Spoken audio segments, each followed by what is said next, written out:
What's up, guys? Welcome back to Drop Frames. I'm JP McDaniel. We got a ton of shit to talk about today. I'm joined once again by Coh and Zeke. It's been a while since we've had both of you on the show. I think it's actually been like a month or two. Yeah, 3 weeks. A little bit. It's been a while because last week Coh was gone. The week before that, I think Zeke was gone or something. We've had replacements, basically, is what we're talking about. And then we didn't have one because of Drop Fems. Yeah, then we had. Yeah, that's right. Yeah, we had a week because of Drop Fems. And then I think the week before that, Zeke, you were gone as well. Yes, I was because of your throat gland. Because of medical issues. The fucking disgusting throat gland story that you told everyone about last week. Right? Gross, huh? God, don't go watch that VOD. Don't just save yourself from that horror. But yeah, we got a ton to talk about. We're gonna start the show off talking to Rom, aka Romscout, aka Drew. Anything else that you go by? Think you got about it, other than rum scotch and certain circumstances. Oh, but yeah. Nice. Okay, is that your drink of choice, or is that just a terrible name that people say when you're drinking? That's just a terrible name, I think. I think I'd have a hard time mixing rum and scotch. I was just gonna say that. Dude, that sounds horrid. That's why I ask. I just wanted to make sure. Tequila is actually my drink of choice, though. Okay, well there you go. Now that's like a joke drink you give people. It's like, give them the rum scotch. Like exactly. 3 Wise Men. If anybody knows what that is, it's horrid. Yeah, I actually like 3 Wise Men. You don't like that drink? The Jack, Jim, and Jose. Yeah, just to shoot real quick. I'll drink it. Gross, dude. Come on. It's not bad. It's not bad. Class yourself up a little. Okay? Anyways, we're not here to talk about drinks. We're here to talk about the small little cherry event that Rom put on last week, or I guess helped put on. Because there's how many people are behind the scenes running Games Done Quick? Yeah, total staff, I'd say we have around 30 people that helped put it all together. I would have thought a lot more than that, so that's super impressive. Yeah, there was about 1,300 people in attendance, too, just on site. So. Wow. Is that the most attendance you guys have ever seen? Yes, actually, which is surprising because up until this year, the summer event actually usually only had like 2/3 to 3/4 the attendance of the GDQ, the winter event. So, damn. Well, before we even get to anything, we should just do a round of applause. What was the final 1.2 million raised? Yeah, 1.23 million. Fucking insane, man. That's just insane. There's no other way to say that. Did you ever envision? I mean, how long have you been doing this? And when it started out, did you ever think that was going to be hit? I mean, you guys hit 1 million last event as well, so it's now two in a row, 3 in a row. Well. Yeah, so 3 out of the last 4. Like the summer event, again, it was smaller for the last few years. So AGDQ 2014 hit 1 million for the first time, and then the summer one had 720,000 after that, and then the last 2 have each gone well over 1 million. God. So, that's a shit ton. That's a shit ton. So how long have you been on board with the Games Done Quick crew? Were you one of the original members, or were you someone who came in late? Yeah, I was one of the first people, and I'm one of 2 people to have been to every event.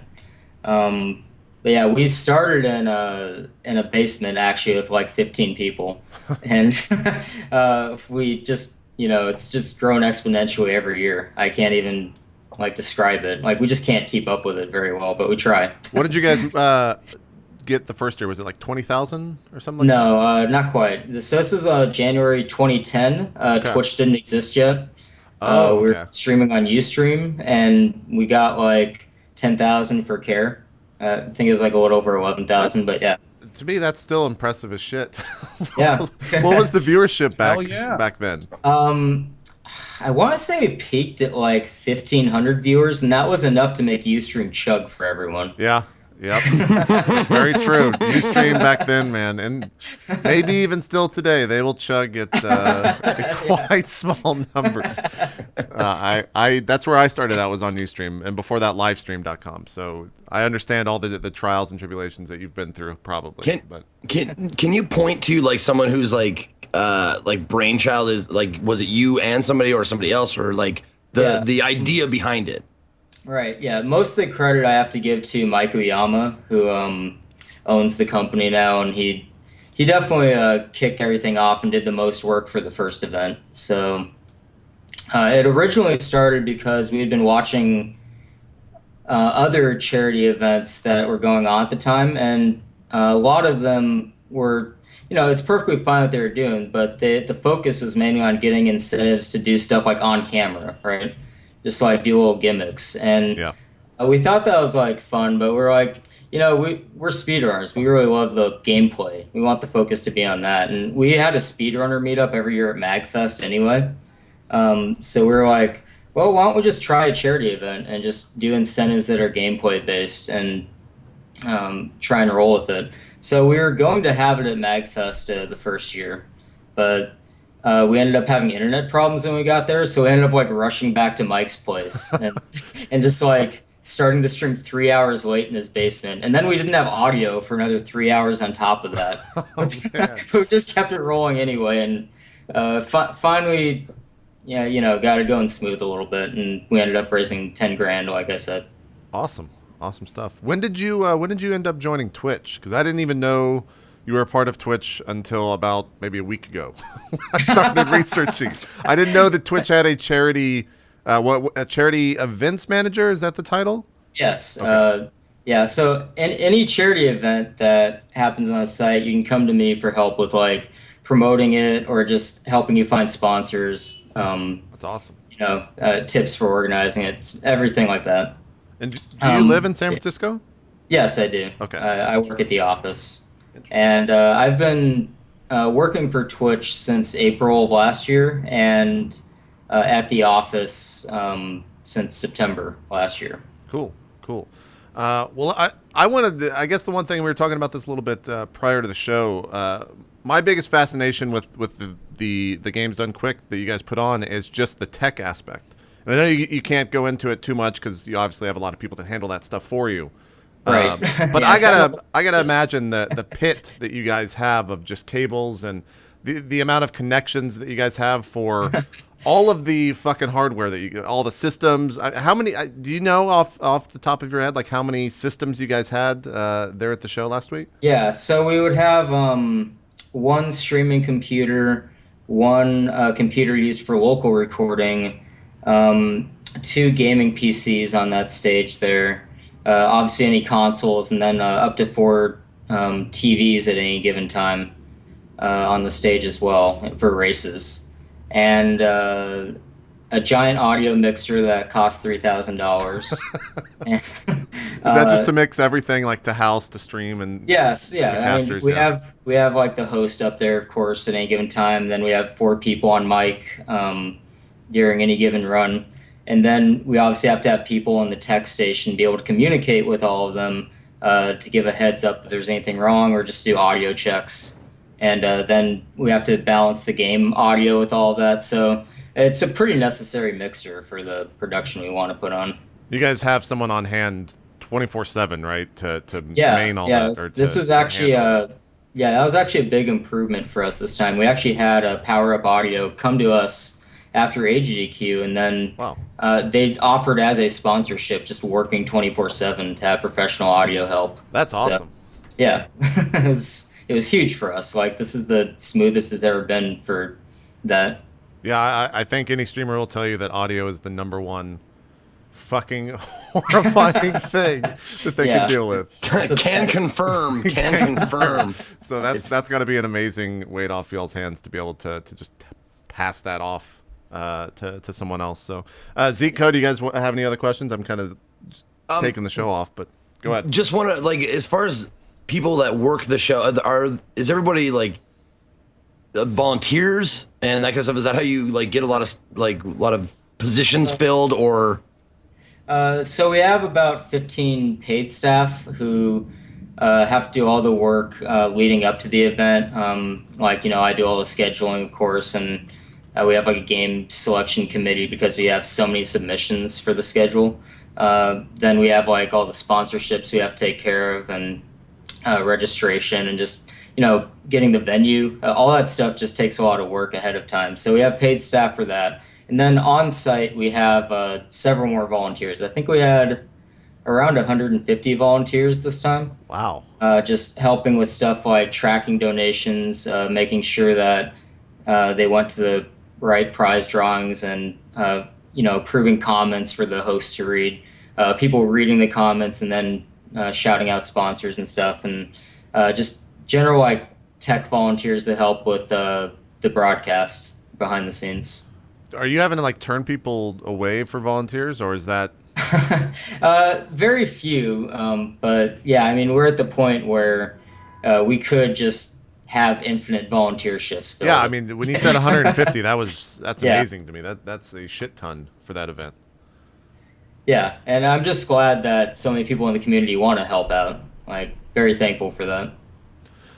In terms of like and I'm sure this has been talked about and it's out there is common knowledge, but how do you guys choose the schedule and how long does it take to schedule out the 7-day event? Yeah, so That just seems like a nightmare to me to schedule all of that. it's a big thing that's changed over the last couple of years. Obviously, back when we were smaller, we would just be like, "Hey, who's coming? All right, what game do you want to play?" And it's gradually turned into this really long, month-long process now that we have. I have 6 other people with me just researching all the submissions, just researching runs that we're not familiar with, and looking at how good the runner's commentary is, and basically just vetting everyone, and then looking at the entertainment value of these games if they're not like mainstream, and then we assess like donation potential.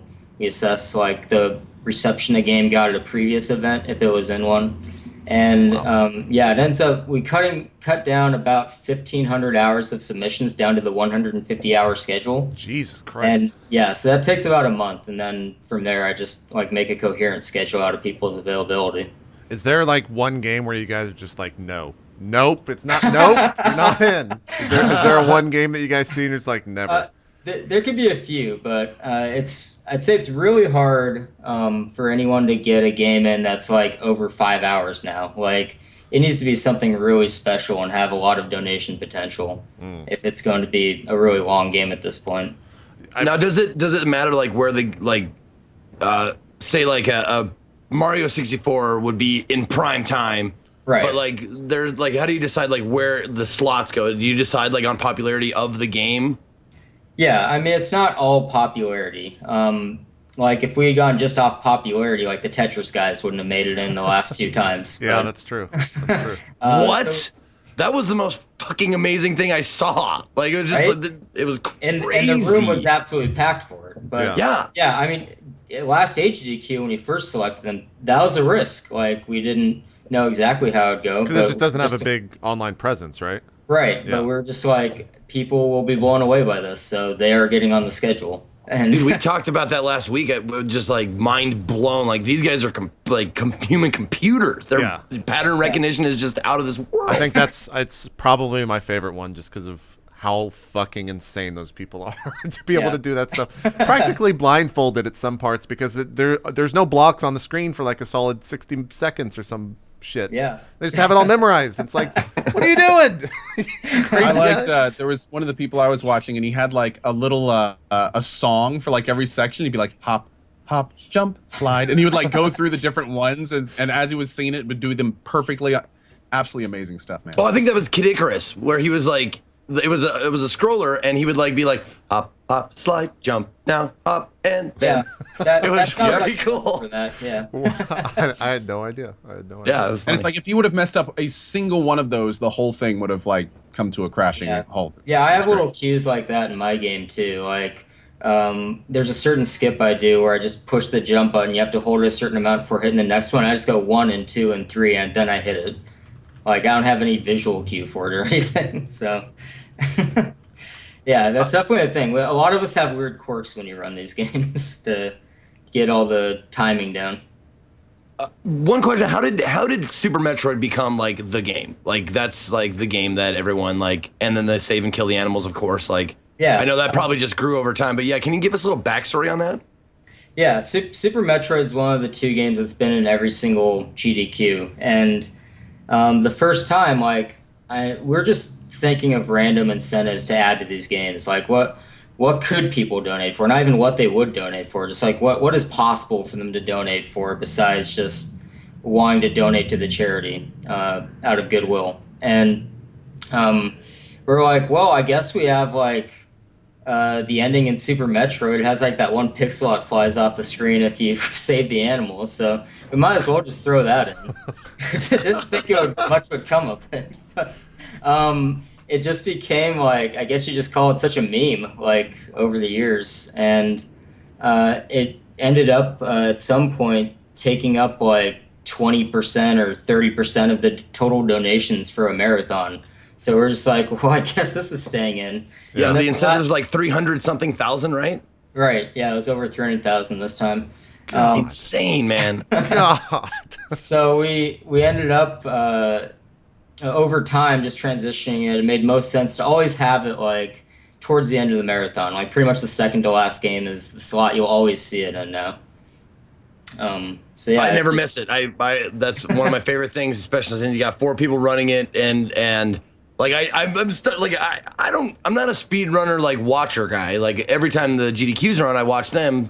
But like I'm starting like I've watched the Metroid race at the end of GDQ so many times. I'm like I know terms and like he missed it. Oh, he's gonna do the full halfie right now and like shit like that. I know these things like I'm impressed you know that. the spark Shine Spark. Shine Spark, thank you. Like I was like, he's shine. Oh, he hit it. He totally hit it. You know, and like, dude, I'm rooting for these guys. It was great. Yeah. And yeah, Zost was awesome this year. He was like on world record pace. And Zost was really close to getting the world record. That was insane. Yeah. Definitely one of the best performances I've seen in a race.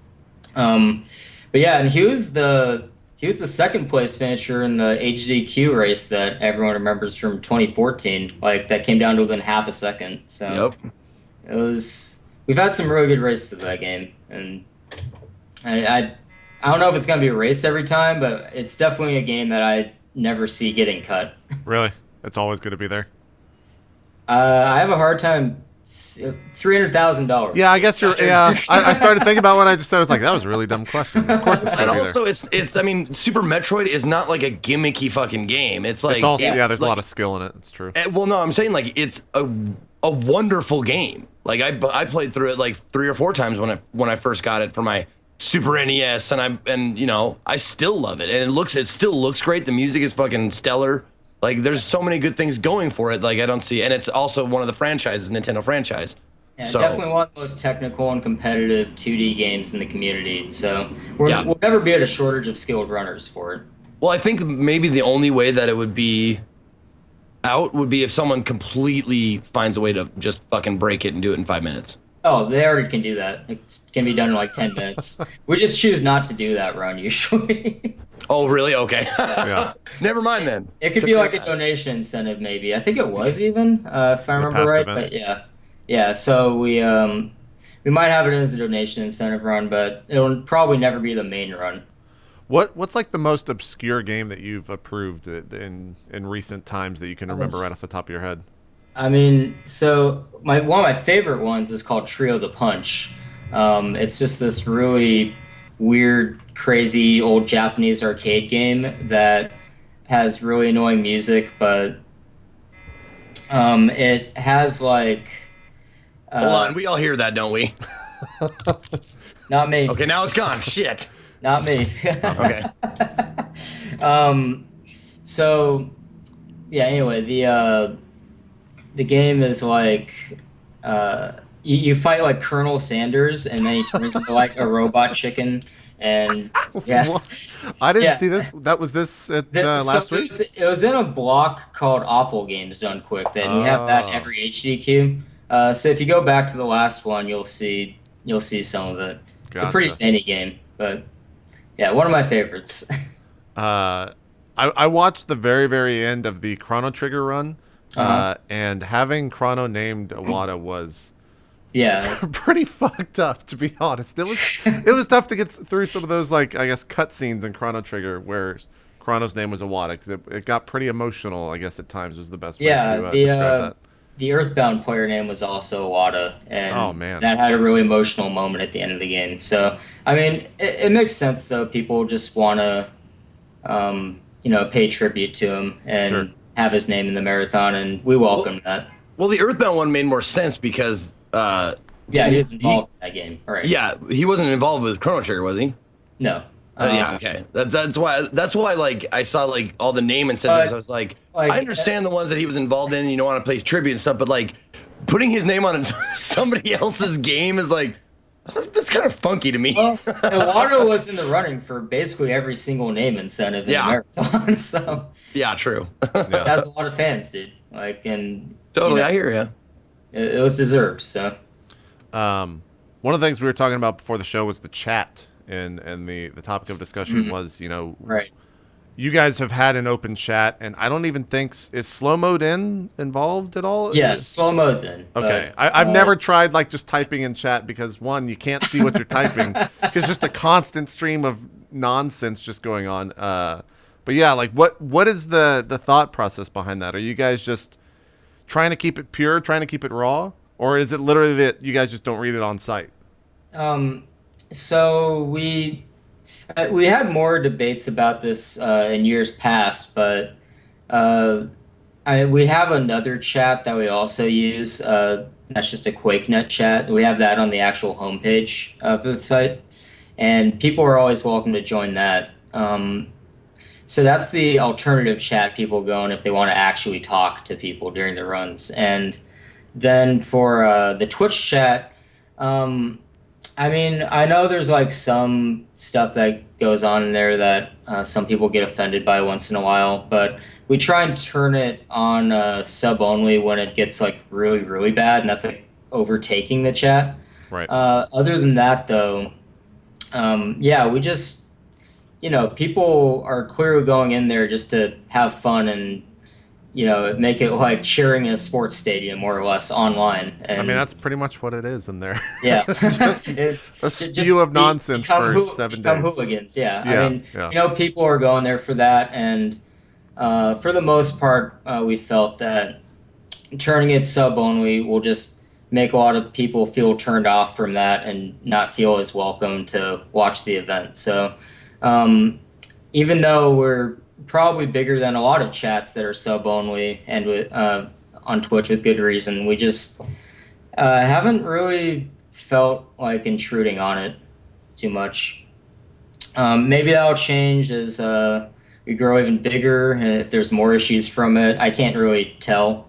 Yeah. But maybe it'll end up being a thing where it just ends up being a good way to get more money to the charity, because all subscription money does go to the charity. That's what I was gonna ask. That's the one, like, I wanted the other side of that argument, as far as like, I like personally would think if you did sub only, like that would get more people to subscribe and that kind of thing. I didn't see a downside, but I guess like closing doors off the people who can't sub and stuff like that.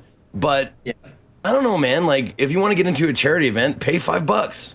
I mean, well, screw you. And also going on that same line, it would be kind of cool if Twitch could do something along the lines of, maybe you could buy a $20 one-time sub that you then chat for the duration of that event, and then when the next event comes, it's like everyone gets unsubbed, and then you'd buy it back, and all that would go to charity. So it'd be kind of like a sub mode, but it'd be per event, and then you could kind of coordinate that better with what you're doing. Yeah, I mean, there's certainly possibilities to look at there. I'm never like closing the doors on any decision, really. We are growing way too fast over the years, both viewership wise and just attendance wise, all of that. Like, we grow so fast. I'm just kind of like throwing darts at a wall sometimes and seeing what works each time, just because I can't ever anticipate how something's going to go when it keeps growing that big. Yeah. You guys said you had 1,500 people show up to the event this last week? 1,300. 1,300? Yeah. Yeah. I mean, it was still our biggest one in attendance. I mean, what is like, is there an end goal in thought there, or is it literally just we have to provide more seats next time and we'll figure that out as we get there? It depends on who you ask in staff. Obviously, some people who have been around since the beginning kind of has some issues with how close to a convention we're becoming. Right. But my personal take is that, like, I want to welcome anyone who wants to come and be able to expand as much as possible. But I also have to be realistic in, like, how much can I possibly expand the staff to keep up with that each year? Like, that's always a factor. And just like what kind of things outside of the mainstream room do we want to focus on growing? That's a question as well. Like I don't really see it in the near future becoming a full-blown convention because I don't think that will appeal to the core speedrunning community that much.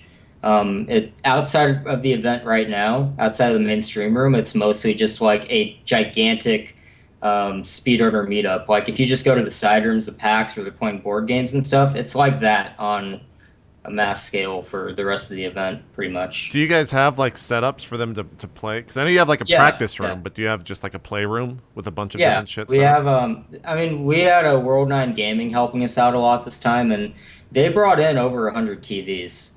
Wow. So we had, we had a tournament room. People could book that to run different tournaments throughout the week. Obviously, Melee is a big game there with the speedrunning community.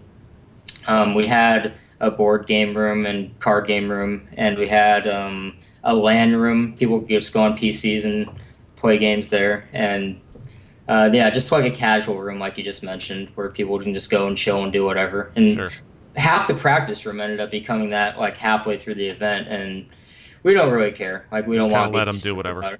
Yeah, because it's obviously at the beginning of the week when most of the schedule is still on the table. Practice room will be like a lot of practice, but halfway through the week you start cutting down that a little. People just want to have fun wherever. We ended up having I want to say like I saw as many as 10 or 15 people racing Strider on the Ness, just on the side wall in the practice room, just Just for fun? Yeah. Jeez. Like we have stuff like that going on all the time too. Speaking of that, like 15 people doing one game, how do you decide among, like, I'm sure there's like 100 people who speedrun like a certain Zelda game or whatever. Like, yeah. how do you pick from them? Like, I'm sure there's like 4 people going back and forth for the world record. Like, how do you Right. pick which one runs it, which year, that kind of stuff? Because, and the reason why I ask is because GDQs can make a Twitch career. Like, can make you like, Yep. oh, they saw me on GDQ, thought I was awesome. I now have quit my job because of that, because I can do Twitch now. I've never seen anything quite that drastic yet. Okay. But certainly you can get a huge boost in popularity for the entire community right after the event. And from there, people can turn that into an opportunity like that. And obviously there's speedrunners like Witwix who make a full-time Right, that was the name that living came off to mind. Twitch. And he's always popular at the events. But I wouldn't say there's ever been an instance. Closest example, though, would be Adam AK. He blew up a lot after HDQ 2013. But then Notch like tweeted him doing runs after, and that was really what pushed him. That'll help just a little bit. So, like, Well, oh, sorry. oh, I was just gonna say, I think that's kind of a myth. A lot of people, when they're trying to sign up to do runs, probably have that image in their head, but I don't want anyone to have like disillusions about it. Like, you are going on there and you are just helping be part of this charity drive, and you're putting on a good show for your game, but I don't think there's ever going to be an instance where that single-handedly like sets you up for a living. You actually have to work after that to do it yourself. Yeah. Right, sure. No, that's, I mean, obviously that's very, very true. And I didn't mean to say like, I'm just saying like, Oh, yeah. how do they fight amongst themselves to get Yeah. on there? Right. So, I mean, obviously, we have to give the priority to fastest times because that's just It's just how fair it goes, sure, competition. yeah. Yeah. Okay, so the And- current like record holder would be like top of the list. Yeah. Okay, gotcha. And obviously, if they're close enough, then we can have considerations for stuff like a race.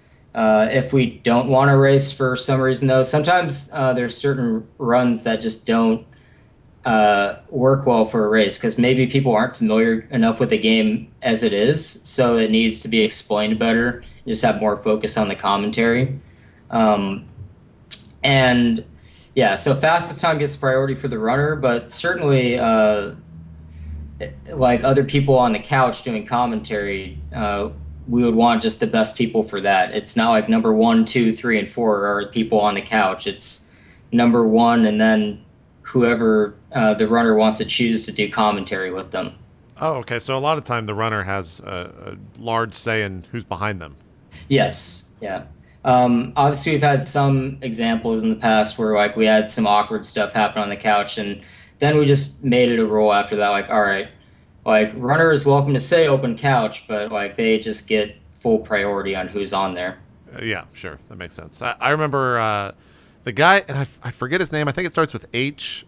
He did Sands of Time this year.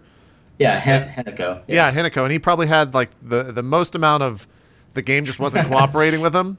And out of all the people there, he was probably the most like calm and collected and just happy guy I've ever seen play a game that was just not working for him on any level. I think he was maybe 20 minutes overdue Right. on the estimated time. So when something like that happens, what does that do to the schedule? Do you guys just try to like you can't do anything extra outside the run? You just do the run, do it as fast as possible, and you move on? Or is there any other consideration taken into the scheduling of that when it occurs?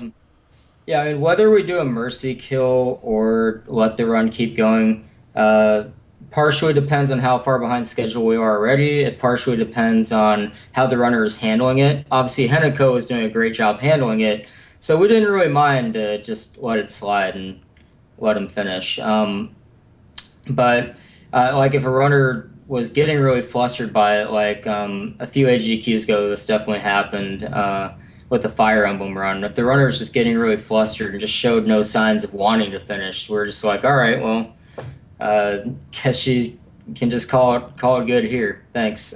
Yeah, that's got to be rough on everyone just to be able to do that. I can't even imagine what that would be like to quit in front of 100,000 people. Dude, playing the that game of happened your at choice. the well, correct me if I'm wrong, like this time, I think during the Metroid run, like I remember I was watching the end of that, and a someone couple died people on the died. boss, and Yeah. he was just like, screw it. He's like, He I'm just done. left. Oh, No, he didn't even leave. He Oh, he he hung just- out, but he just didn't even Yeah, retry. I mean, Just left it on the screen. Fantoon gave Oats and Goats a very, very bad pattern, even though he won into that fight in the lead. But it's just a very heavily luck-based route. They were not playing a, I guess you'd call it a marathon safe route. They were not playing the route that people would normally race the game on, and when they're doing the Friday weekly races, they wanted to show the world record route and just show what's changed about the game in the last year. So they went in knowing they weren't going to be playing safe, but they just went anyway. So it wasn't surprising that two runners died during the run, but I mean that's just what they wanted to go with. Just let everything out there. yeah.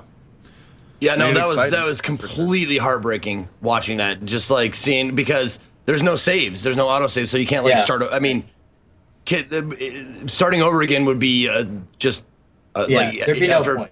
Yeah. a minute or two, you're just like, nope, I can't restart it. I mean, there's no way I'm gonna catch up. So whatever. Yeah. And it just sucks. And I felt so bad for the dude because he was in the lead, like you said.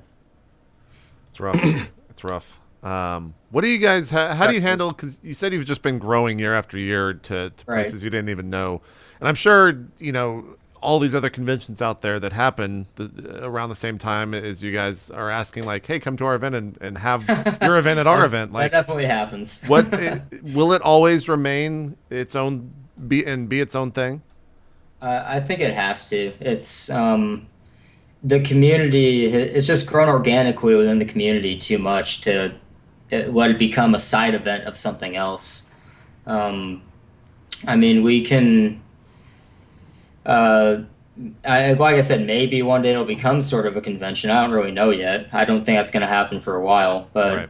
it is something that's too important to the speedrunning community. It's the Super Bowl of speedrunning, really. Right. Yeah. It is for sure. So Yeah, to and it's have crazy it- that it's like it's for charity. That's what's so awesome Yeah. about it. It's like this everybody wants to go and do this, but it's like, not for money, like not esports. It's not like you don't go like, wait, you're not gonna win any money? Why are you going? I don't get it.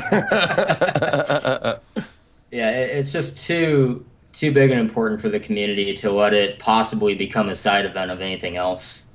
Speaking of charity, how do you pick yours? So we basically in 2011 we kind of just polled the community at the time and said, what causes are important to you, and cancer was a big one. That's how Prevent Cancer Foundation ended up getting chosen for HDQ after some research. And then we just had such a good relationship with them that's just kind of grown, and we've just stayed with them for the winter event. up until then. And we did the same thing for SGQ when it started. The first couple of years we did it for the Organization for Autism Research, and then after that we pulled the community again, and we're just like, all right, I mean, we can do the Organization for Autism Research again, or we can have these other organizations we've researched. And Doctors Without Borders just got overwhelming support, so that's why I switched to them. So it's just something that we'll do once in a while. We will kind of just reassess, like, all right, is the community still in full support of these causes we're supporting, or do they think we need to go to a different charity? So we will basically open up discussion with the community once in a while when we feel it necessary to see, like, all right, should we be switching charities? You tell us. And Cool. We just let it be handled that way. What's that conversation like when you go to a new charity and you're like, hi, we're a speed running community that's going to give about, $1 million to you? What is the reaction to them? Yeah, I just truthfully? want how involved are they? Yeah. Well, with the two organizations we've been working with for the past few years now, I mean, obviously they're well into it and they understand everything that's going on. We have people on site for the events and just hanging out the whole time. But yeah, I think when we first went to Doctors Without Borders, I think I gave up on even explaining to them it was anything gaming related, and I just ended up saying, like, this is basically a telethon. And there you go. Yeah, you're right. We understand that when we watch Jerry Lewis. Yeah, I was basically just like, this is basically a telethon, except it appeals to gamers. So you can think about it that way. And I usually end up driving the conversation that way. And like, just a few years ago, it was really hard. It was like, we really need PayPal to end up working with our donation tracker. Is that the biggest thing you guys use is PayPal? Yeah. And so we really needed these charities to have PayPal accounts. A few years ago, a lot of charities just wouldn't want to make PayPal accounts. They just, I don't know, some issues they had with them, and they were just like, nope, we're not going to make a PayPal account. It's like, all right, well, sorry, guess we can't do anything because we're not having the money go through us, and then yeah, no, that's tax stuff. That's a bad fucking deal for you guys for sure. So, so we, yeah, luckily, Doctors Without Borders and PCF both ended up making a PayPal account for us. But yeah, it was just, it's always going to be hard at first to just explain to them. But now it's a lot easier to have conversations with anyone. We have charities come to us all the time. We have, I think, on average now, I'm getting over 50 organizations trying to contact me after each event. So at this point, we don't even need to go looking. It's just that's awesome. Discussions with people coming to us. What about like sponsorships? How does that occur? I'm sure you have people constantly emailing you every single day, like, please let us sponsor you. We'll give you X. Yeah, definitely a lot of that. But honestly, it doesn't cost like too much compared to, say, like an esports event to put everything on. So we can be a little selective with our sponsors. And we just, a lot of them are people we've worked with for a long time, like the Yeti. They raised like 50 grand this time in t-shirt sales, and they've been working with us since HDQ 2011. So that a lot of them are just people we've been working with a long time. And then outside of that, I try and keep it in the gaming space, obviously, and like Alienware, Tiny Build, who's an indie dev turned publisher, and then Capcom this time are all new sponsors. So we just try and just keep it in the gaming space, and they end up giving a lot of money to help cover costs. So sure. Where's the energy drink sponsor? I feel like that's just right off the bat. It's there. Yeah. Didn't even think that just writes itself. Yeah, it does. I'm sure Monster will just throw in a ton of, or Red, whoever you want. I'm sure they're all asking to try to be a part of that. They'll get multiple. Yeah, 5 hour. Yeah, there you go. Runner's choice of energy drinks. They just have them on the side. So speaking of multiple, random question. When you're talking about raising millions, which you guys have now gotten to the point, you're raising millions of dollars. Have you guys ever thought about maybe kind of like how you do the different challenges, doing different like charities at the same time? So having like a variety of charities that you've approved all of them, and people could donate to like different ones. You could have goals associated with them and things like that.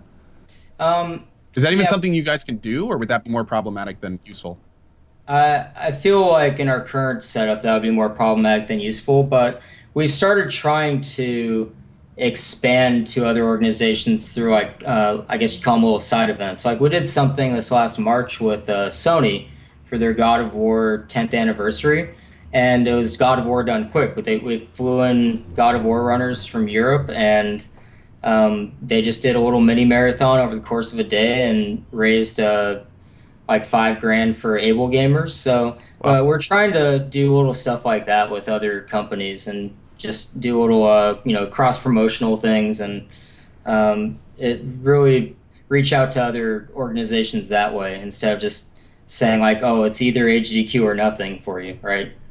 So have you guys thought of sorry, I was just saying that's how we're handling that. That's fun. Has there been any discussion about doing like European games done quick, or do they do that already?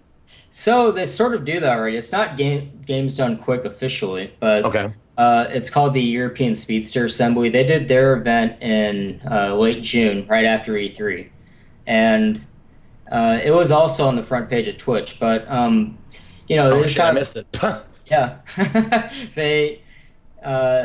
they just haven't been able to. Obviously, they don't have the name recognition we have, so it's a little harder for them to market and grow like as quickly. Sure. But yeah, their thing is they. I would say we focus on being a charity event first and a community get together, like if not the same right after that, and they have a heavy focus on the attendee experience. So they have like 2 streams, and they have like people just like, if you've watched the bonus streams we used to have on GDQs, it's basically a week straight of that. Like you just got like people chilling, having fun, and not really focusing on the charity aspect as much, and it's just a celebration of speedrunning more or less. But yeah, that's how the European event goes. And it's quite a bit different from GDQs, but I think they're both like very valid, great celebrations of speedrunning. So, is 2 a year the max for you guys? Like, could you ever add in a third event? Is that something that crosses your mind?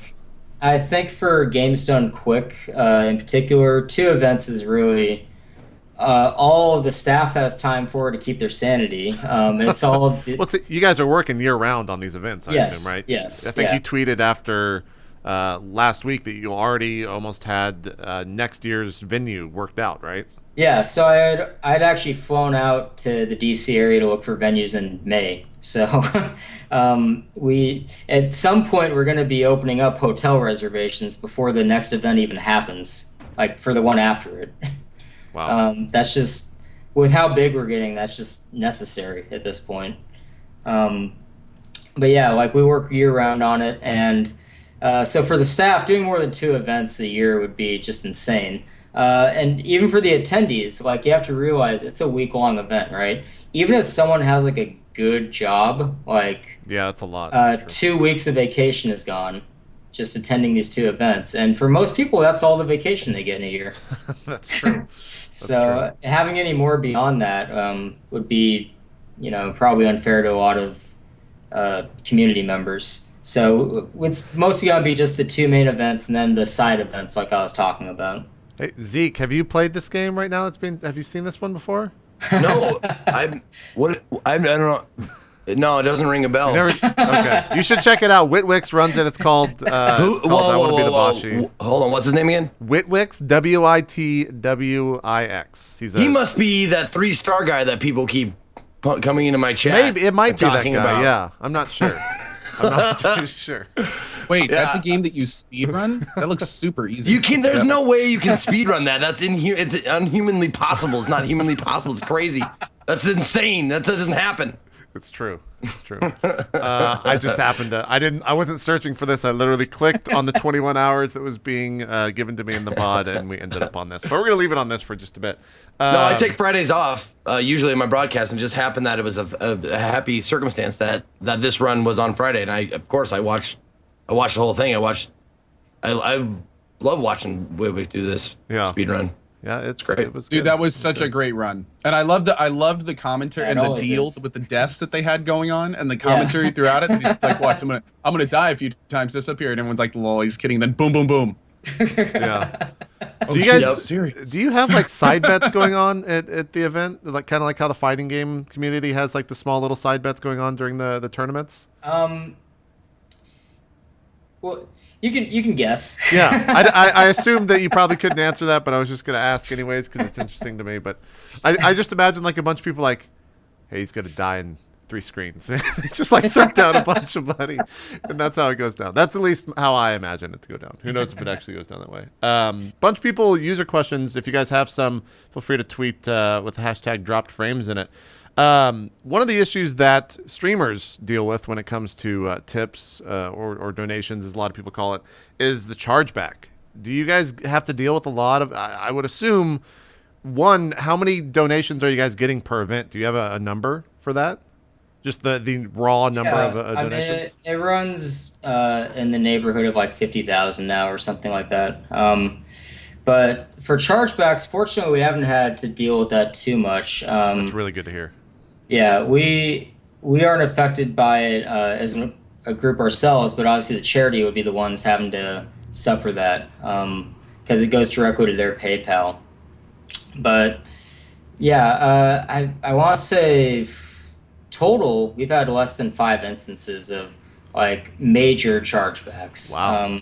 So yeah, that's over the 5 years. So I really hope it continues not to be an issue. Obviously, if it becomes a big one at some point, we'll have to reassess how we're handling donations and how they get to the donation reader. But yeah, I think most people who would want to give like 10,000 to a charity sincerely want to do that. Sincerely want to do it, yeah. Yeah. I can't imagine too many people with like a couple grand sitting around just want to troll a charity and do that. So I don't foresee it being a huge problem anytime soon. Cool. That was Calidor2 on Twitter.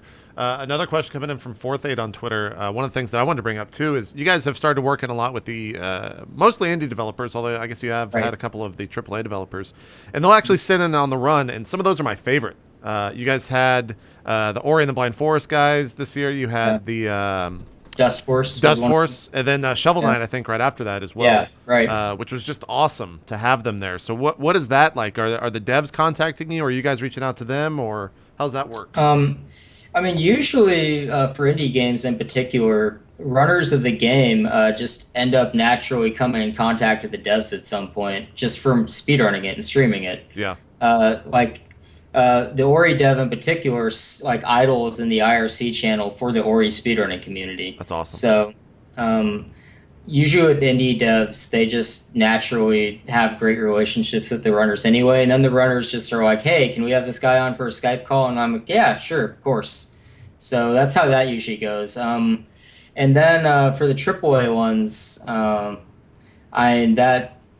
they'll usually come to us, yeah. They'll usually find out about the event and then ask to be included. And it's the same way, though. It's just like, sure, you want to come on? That's cool. Like, we can work with you. Does the fear of them just getting the free promotion something that you guys worry about, or do you just not care at that point?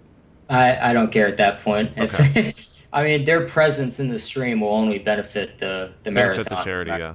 Yeah. Sure. So it doesn't really matter. I'm just watching Whitwix die multiple times to this. Zeke, when Whitwix dies, are you just like, fuck yeah?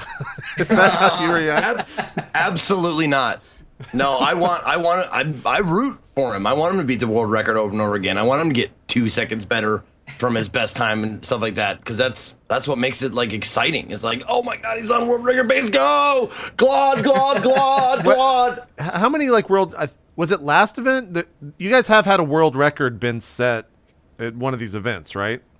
Yeah, I would say on average, actually, we have maybe 1 to 2 records broken basically every single event. Really? We might have even had 3 this time, but there's just there's some people who go up on a stage and they get really nervous. There's some people who go up on a stage and they just want to put on the best show they can. So they don't even care about going for the record. They want to show off extra glitches, make it fun for everyone. Then there's some people who go on the stage and, like Zost was doing the Super Metroid race, they just can get so intently focused on and just get adrenaline going and just play better when they have pressure on them. So that drives some people to end up getting records. Do you know off the top of your head what if there were any world records set this past week? I know the Maui Mallard run for sure. Maui Mallard and Cold Shadow on the SNES. I remember that being a record. I should know I know there's at least one other. I should know it off the top of my head, but just not coming to mind right this second. When you guys have that happen, you have something in the room that says like world record go off, right? Don't you have a sign or something like that? Because I remember one of the runners alluded to that, but I had no idea what they were talking about. We don't have like a big neon sign that says world record. I'm sorry. Okay. Maybe we can do that for next time. Well, I wonder what he was talking about then. So there's no indication. One guy. Yeah, stand next to one a guy dog that's just the like entire he's time just ready. and just exactly, just ready. That'd be Very great. good. You have to like a punch clock right by him, like. Okay, no. What you do is Hey, he John. has a little hammer and it's in like a glass ready to thing. go. He's got to break the glass and then push the button. And like confetti will drop down. Confetti drops down. That'd be awesome. Balloons There you and go. shit, whole 9 yards. Yeah. That is actually something that I would, personally, I would like to see. I don't know, like what your thoughts on it are, but personally, I'd love to see like on the screen, like the actual world record. Right. Yeah, that's a very common request. So the reason we stayed away from that is because, there's a risk involved with the world record being on the screen, kind of taking away from the run itself. And by that, I mean, these are no reset runs, right? Like, and you'd be comparing against a time that these people have reset thousands of times to get in some cases. And a lot of times, especially when I just watch normal speedrunning streams, if you go from like green splits on a timer to red splits, you just instantly get like a couple hundred people leave. Like, they just aren't interested anymore. It's like, oh, they're not on world record pace. Who cares? Really? Oh, I guess that Yeah. makes sense. I never even thought about it. So Interesting. that's just a factor to deal with, and it ends up being simpler. People can say the world record on the stream if they feel like it, of course, but it just ends up being simpler not to have that as part of the layout. Cool. I mean, I'm glad you cleared that up because that was something like I was like when I watch, I'm like, I wonder what the world record is, and I would go look it up, and I was like, you know what would be nice if it was on the goddamn screen right now. But now I understand I understand your thoughts behind it. Yeah, I didn't even think about the fact that people would just be disinterested in the run because like a runner's not going to get it, right? They just tune off. Yeah. It's interesting. Well, I feel like we've kind of covered everything. Ko or Zeke, do you guys have any final questions for Rom? Dude, this has been awesome. Like I approached the whole thing from the perspective of, I'm not a speed runner, but I love watching people do things really well. It's kind of like the same way I feel about classical music. I don't listen to a lot of classical music, but I like hearing people that are really good at it play it. But so it's the kind of thing where, from my perspective, this event is awesome. You guys have asked great questions, pretty much all the ones I was going to ask. And it's going to be really exciting to see, how far this goes and how much of its own entity it becomes and, what happens. It's going to be really cool. Looking forward to it. Thanks. What's next for you guys? Obviously, you got a GDQ coming. I don't know why that's so fucking hard for me to say. Yeah, Awesome Games Done Quick 2016 starts January 3rd through 9th. And we'll be announcing the venue probably in the next week or so. Gotcha. You guys expecting more than 1,300 people? Yeah. It's only going to grow? I'm basically asking the hotel we're at, like, how many people can you actually fit here? And then that's the attendance cap. Oh, so you're actually going to... Did you have an attendance cap at last week? Yes. Yeah, we met it. So that was... So you're having to turn people away. Yeah. Unfortunately, but that's just the way it goes, as you grow. What's the advice to people that want to go? Show up first? Yeah, at this point, we're going to probably hit our attendance cap before we even hit on site registration. So I would follow the Games Done Quick Twitter. It's just at Games Done Quick, and just keep up with that. Check it once in a while. And probably around September, I would start looking for when registration opens up. And yeah, like just get in there as early as possible if you actually want to attend. Is the Twitter just at Games Done Quick? Correct. Yeah, Okay. Zeke, you're gonna go, right? You're gonna run Bashi. Yes. Yeah, no, I'm running Bashi. I like my PB is infinity so far. Nice. I haven't See, beat for it yet. Zeke, what we should do, Zeke should get 100 deaths, and people should be able to bet on where how he was many good. rooms he makes it past in 100 deaths. And wherever that sits, then we can donate a ton of money to charity based on it. I'll give it like 3 rooms. Well, I'll tell you this. Like, if someone donated a penny for every death I have right now, that would be A small house. a penny. Let's say a penny would be $300. $374. Jesus Christ, man. Yeah, if someone donated $1 for every death I've had so far, $37,000. Yeah. It sounds like And by the way, JP, thanks for making the easy joke, bud. Yeah. of That I course. haven't heard a fucking million times in my own fucking channel. You know, I time people out for that now. I I'll be know, you've got the Hey, serious when are you one." gonna do a speed run, Kappa? Like they think they're fucking original. I've seen it like 5 times in this chat so far. Everybody's like, man, I'm hilarious. You're not fucking funny. I think it would be cool if you just joined the couch. Hey, JP, I wonder if this gets on Zeke's nerves at all. Of course it does. It's just something said over and over and over again. I mean, Jesus Christ. No, I get it. Get some new shit. I get it. I understand. Zeke, you should Sorry. speed run Ashi at AGDQ. I digress. I didn't even ask Rom. I'm out of here. You guys can suck. I hate it. I'm never coming back. Rom, what game do you run? You don't run anything at the event, right? But what games do you run yourself? No, I did Oh, actually. you ran a game at the event? How did you have time to do that when you're Right. running the event, Rom? What do you do? Because I'm good at my games. Jesus Christ. What game did you run? I ran Castlevania Symphony of the Night, Dawn of Sorrow, and Portrait of Ruin. And Castlevania Symphony of the Night was a race that I won. So Awesome, man. That's That's pretty cool. fucking crazy. yeah, that's my main game. That's the one I've been Congrats. for like 5 years. Wow. So. Awesome stuff. Zeke, any final questions, sir? No, I wrote some questions down, but they all got answered. And I think that's in case you guys were wondering why Ko was so quiet, is like all of the questions are getting answered like in rapid succession. Yeah, so so I didn't build it. I just asked. I'm sorry. I should have let you guys ask. No. No. that was I asked great. several questions and they all got You were answered, and then I asking wrote the right questions. Yeah. No, Okay, I wrote down one room question mark, meaning I was gonna ask like what are the other rooms like people do in the lands and like the casual room and that kind of shit. Yeah.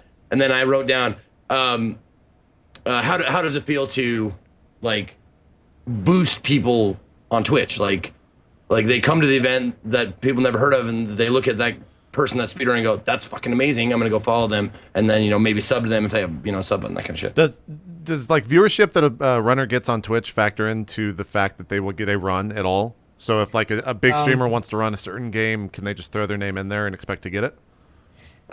Not quite that simple. I mean, we do think that obviously like having certain speedrunners on there who are more popular, like TriHex was the opener for a reason. We'll say that, right? Right. Like TriHex is just known for having good energy on his stream, and you really would want someone like him to kick off an event. So they're mostly though, like you have to realize Cosmo and Siglemic, who are probably like two of the oldest, biggest like household speedrunning names, I guess you'd say. Sure. They have not had runs at either of the last 2 events, and they've been the 2 biggest events. So really, I think the popularity of particular streamers being on there doesn't factor in like a whole bunch to how well the event does. At this point, it's just grown on its own as a great event to watch. Right. Yeah, you've grown as a brand and not as individual Right. speedrunners. So Yeah. That's really cool to see.